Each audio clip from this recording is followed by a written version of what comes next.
오늘 주시는 하나님의 말씀 전도서 9장 7절의 말씀입니다.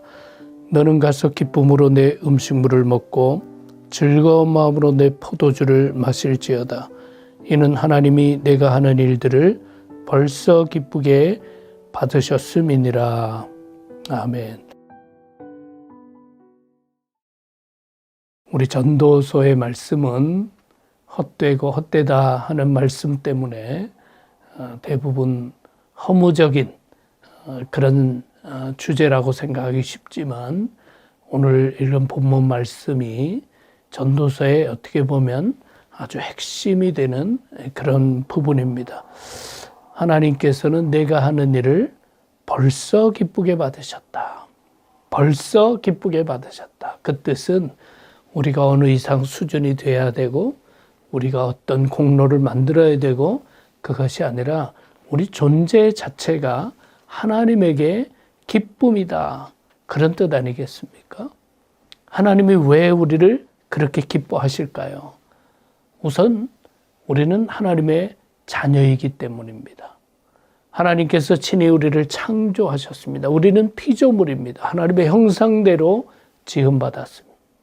하지만 죄악으로 말미암아 타락하게 되자 하나님께서 우리를 거듭나게 하셔서 새로운 존재로 영원히 주님과 함께 할 수 있는 자녀로 택해 주십니다. 창조와 재창조의 역사로 우리를 택하셨기에 하나님께서는 우리의 존재 자체를 그만큼 사랑하신다는 것이죠.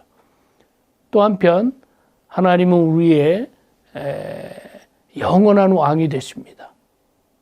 우리는 하나님의 택한 백성이 되는 것이죠. 이 땅에 사는 날뿐만 아니라 하나님의 통치, 영원한 하나님 나라에 우리는 초대받고 하나님의 은혜 가운데 살아가는 존재이죠.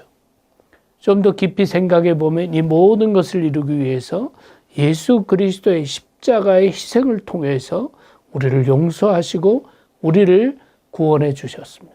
이런 모든 이유 때문에 우리가 어떤 공로를 쌓기 이전에 존재 자체가 하나님의 기쁨이다라고 말씀하고 있습니다. 자, 그렇다면 그런 하나님의 은혜를 잊고 살아가는 우리들의 삶의 자세는 어때야 하는가? 첫 번째로 기쁘게 살아가야 한다라고 말하고 있습니다. 너는 가서 기쁨으로 내 음식물을 먹고 즐거운 마음으로 내 포도주를 마실지어다. 모든 것이 하나님의 은혜고 하나님의 축복이고 영원까지 하나님께서 우리와 함께 하신다. 우리가 어떤 여건에 있든지 기뻐할 수 있는 이유인 것이죠. 기쁘고 즐겁게 살아가야 합니다. 두 번째로는 내 의복을 희게 하고 내 머리에 향기름을 바리라. 자, 우리에게 있는 기쁨, 감사, 하나님의 은혜, 이 모든 것이 삶에서 나타나야 한다는 것이죠.